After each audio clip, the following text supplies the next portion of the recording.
Imagine assigning a really simple task to your lead graphic designer. Okay. You hand them a photo of a person standing against a blue sky, Yeah. and you ask them to just, make the background transparent. Right. Super basic request. Exactly. And a few seconds later, they hand the file back to you. But they haven't just removed this guy. They've completely erased the person's face, their clothes, their body. Oh, wow. Yeah, leaving only like 1.5% of the original image intact. I mean, you would probably fire that designer on the spot, right? I mean, absolutely. You'd have to. But today, we're going to look at what happens when that completely unhinged designer is actually one of the most advanced multi-billion-dollar AI models on the planet. It really forces us to confront a very uncomfortable reality about our tools. Like, we expect software to function like a contract. Right. You input a specific command, you get a highly predictable, deterministic output. But generative AI fundamentally breaks that contract. It replaces predictable execution with something that feels a lot more like dealing with unpredictable personalities. And dealing with those personalities is our mission today. Welcome to this custom-tailored deep dive.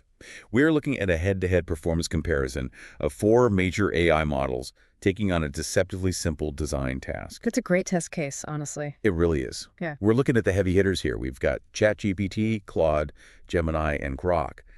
And I want to set the stage for you, the listener, because the source material we are pulling from is this fascinating real-world stress test. Yeah, and the parameters of the test were highly controlled, which is really what makes the divergence in how these models behaved so revealing. So here's the setup. A user provided these 4 models with 2 very specific image files. The first is a dense, text-heavy infographic titled AI Typography and Formatting Analysis. Right.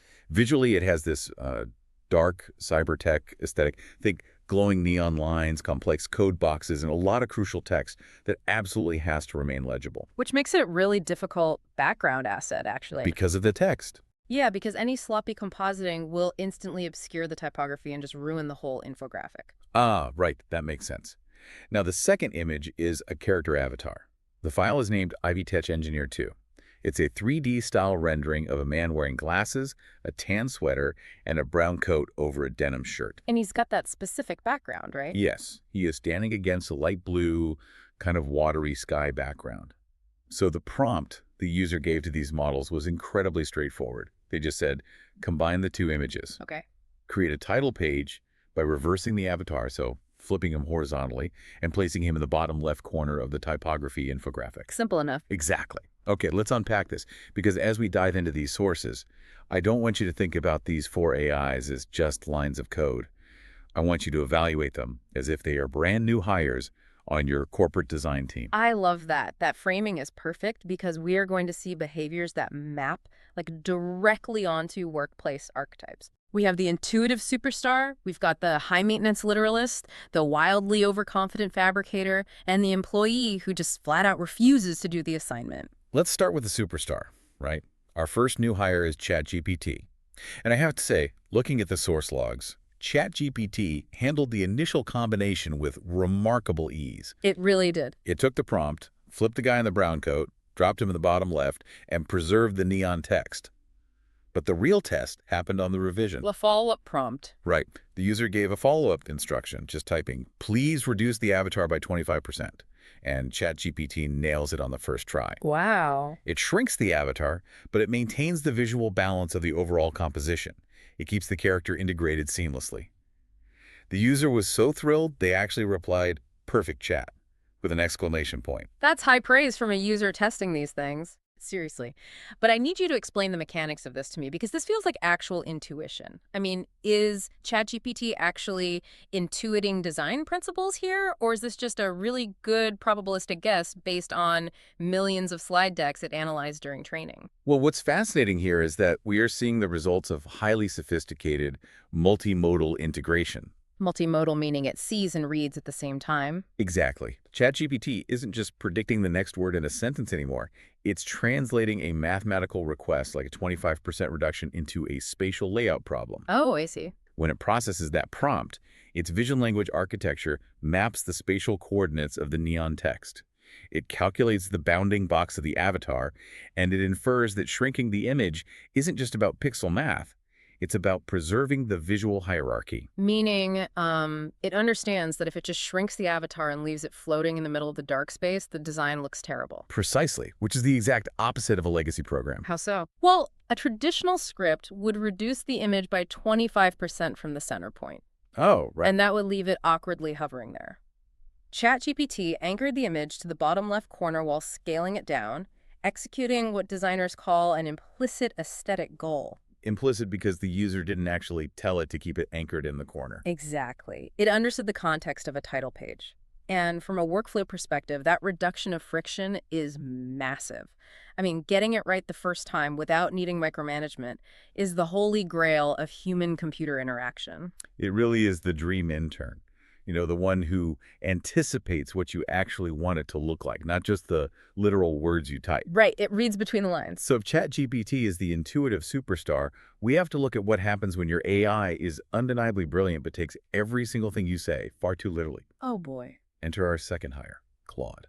Claude's approach to this task exposes a massive gap in how different neural networks process semantic boundaries. I'll say, Claude starts off okay. It reversed the image, placed it in the bottom left corner. But it left that original blue sky background completely attached to the avatar. Just a harsh block of blue. Yeah, so you have this jagged square of blue skies sitting on top of a dark neon tech infographic. It looks awful. So the user steps in and prompts Claude, quote, "Can you remove the background of Ivy Tech Engineer 2.png so it is transparent?" Which should be simple. You would think. But Claude decides to use an edge-based flood fill detection to do this, and the result is an absolute massacre. The 1.5% you mentioned earlier. Yes, it deletes the sky, but it also deletes the coat, the sweater, the face. Only 1.5% of the original pixels survived.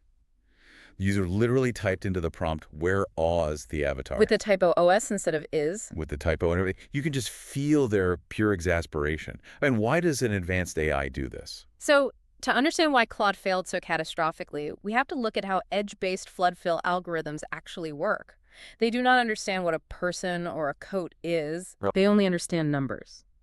The algorithm picks a pixel in the sky, looks at its hex color code, and then spreads out, deleting adjacent pixels that have similar numerical values. So it's totally blind to the actual picture. It's just doing raw math. Yeah, think of it like asking a robot to remove all the blue blocks from a massive Lego house. But instead of just taking away the sky, the robot notices that the white blocks on the avatar's coat have a slight blue shadow reflecting off them. Oh, because of the sky behind it. Right. Because it lacks common sense, the robot decides those blocks are technically blue enough to delete, and it ends up destroying the entire structural foundation of the house. Wow.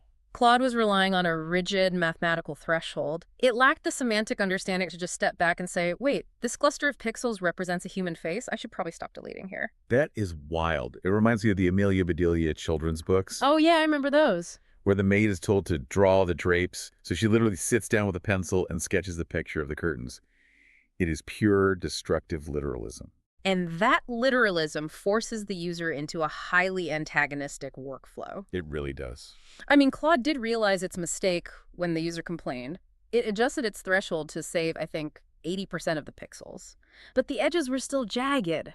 The background wasn't clean. The user had to complain again. Yeah, they had to say, avatar background is not totally transparent.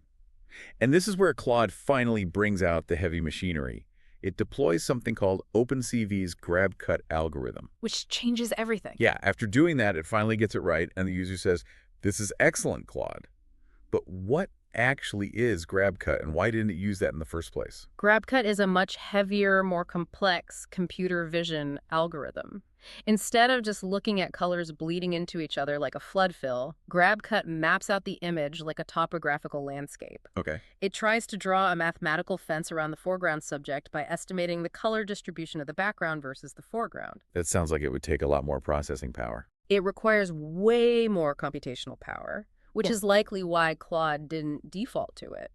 But even GrabCut requires human-like judgment to know exactly where to put the fence. Which means managing Claude is like managing a brilliant but totally pedantic employee. Yeah. You can't just give them the goal of make it transparent.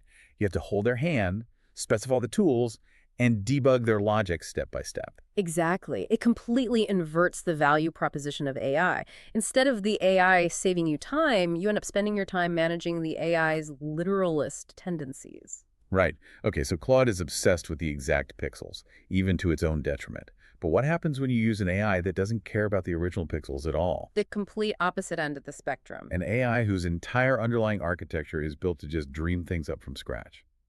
That brings us to our third employee on the design team, Gemini. This is where we shift from frustrating literalism to complete structural failure in the context of editing. The wildcard employee. Gemini gets the same initial setup.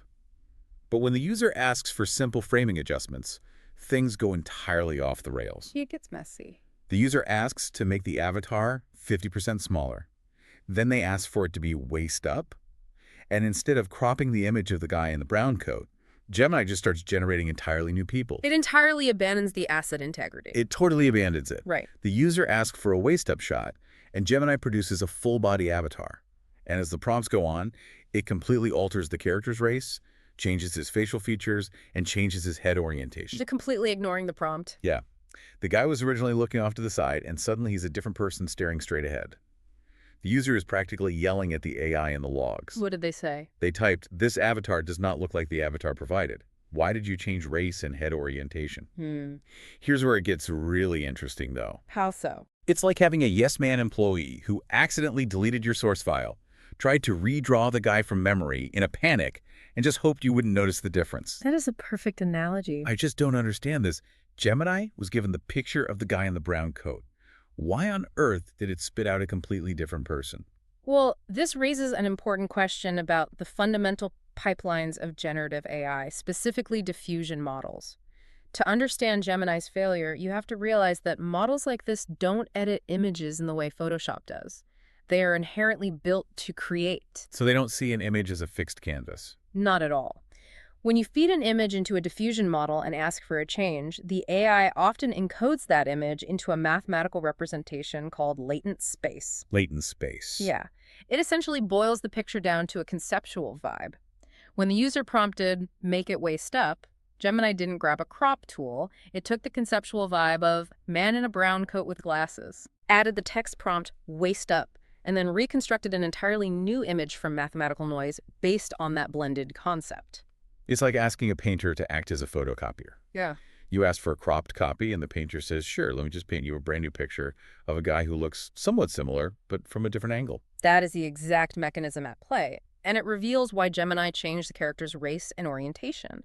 In the process of hallucinating the image back out of the noise, the model is influenced by its own internal weights. Right. And often hidden safety or diversity prompts injected into its pipeline. The strict pixel-by-pixel identity of Ivy Tech Engineer 2 was lost the moment it entered the latent space. Which makes it completely useless for a professional workflow. I mean, if you are a designer working with strict brand assets or a specific character model, an AI that prioritizes producing something over producing the right thing is a massive liability. It creates a total breakdown of trust. Exactly. When a tool fundamentally alters source materials without warning, you transition from being a collaborator to being an auditor. You have to hyper-police every output to ensure the AI hasn't quietly hallucinated your core assets into something else entirely. It's a management nightmare that actively destroys productivity. Reading the transcript is exhausting. Yeah. The user was like, "Still bad? Why did you change race? You were using a full-body avatar." It just kept confidently giving the wrong answer. Confidently wrong is the worst kind of wrong. So we've survived the hallucinator. Let's pivot from an AI that fails silently and confidently to an AI that fails loudly and refuses to do the work. Yeah. Let's look at our final model, Grok. Grok's performance is technically the weakest, but structurally the most transparent. Yeah, Grok is the employee who takes the assignment, looks at the infographic and the avatar, and then slides a wonderfully formatted, highly detailed presentation across the desk explaining exactly why all their software is broken and they cannot help you today. Right. Grok completely failed the test. It could not generate the composite image at all, hitting an image generation limit. But why was this so hard for Grok compared to the others? It comes down to Grok's specific architectural constraints regarding multi-image overlays and transparency blending. While ChatGPT seamlessly integrated its vision and generation capabilities, Grok's pipeline seems heavily fragmented. But instead of hallucinating a fake image like Gemini, Grok provided this highly detailed breakdown of its own technical blocks. It's surprisingly honest. It gave the user a numbered list, openly citing complex image composition limits. It explained that it struggles to maintain the legibility of dense, text-heavy assets, like our neon infographic, when applying an overlay. Which, from a computer science perspective, is an incredibly accurate and fair self-assessment of its own rendering engine. It also explicitly cited layering and overlay restrictions, noting its inability to scale and position images with transparency.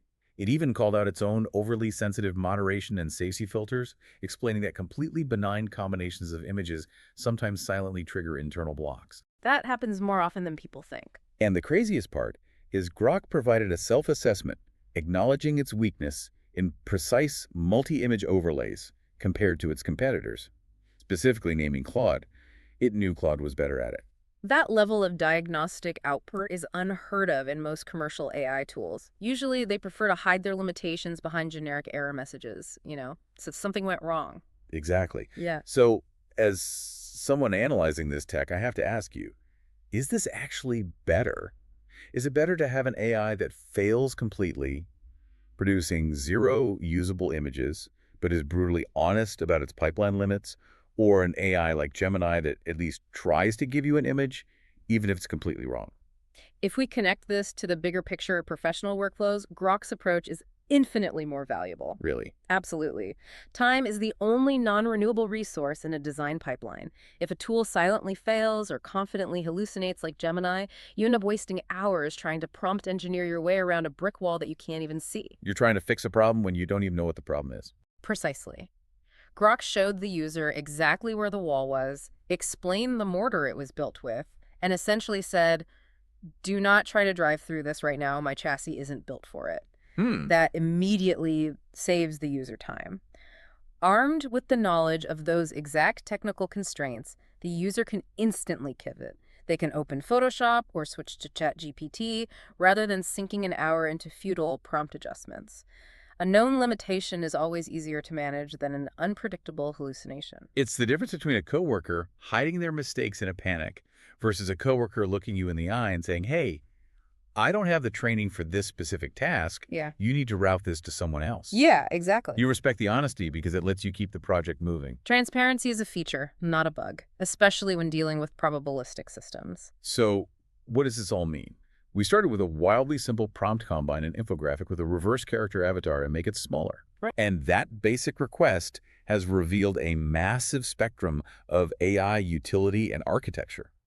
We saw ChatGPT using multimodal integration to deliver flawless zero-friction intuition. We observed Claude's rigid, mathematically driven literalism, where algorithms like edge-based flood fills destroyed the image because the AI lacked semantic common sense. We watched Gemini's diffusion models act like a chaotic painter, completely hallucinating the source assets and replacing the character's core identity instead of just editing the pixels. And we finish with Grok's heavily documented technical roadblocks, proving that an honest failure is often better for a workflow than a confident lie. The crucial takeaway here for you, the listener, is that treating AI as a monolithic entity is a fundamental mistake. Yeah. You can't just mandate that your team, quote unquote, use AI for a project. Because they aren't all the same tool. Exactly. You have to ask, which architectural personality do I need? Depending on whether you require a highly intuitive, creative partner who can infer your aesthetic goals, a strict literalist for precise coding tasks where logic must be flawlessly executed, or a transparent system that respects its own technical limits, you have to choose the right AI for the specific job. You have to interview the tool before you hire it for the task. Exactly. That's absolutely fascinating. And it leaves me with this final thought, something for you to mull over as we wrap up this deep dive. If these advanced cutting-edge AI models exhibit such wildly different personalities, if their underlying architectures require entirely different management styles, levels of patience, and communication strategies just to execute a simple visual task today, how should you adjust your own communication style? Your own human prompts when managing the wildly different personalities on your actual human teams. Because whether you are dealing with silicon diffusion models or carbon-based graphic designers, getting the best results always comes down to understanding exactly how the mind across the desk actually processes the information you give it.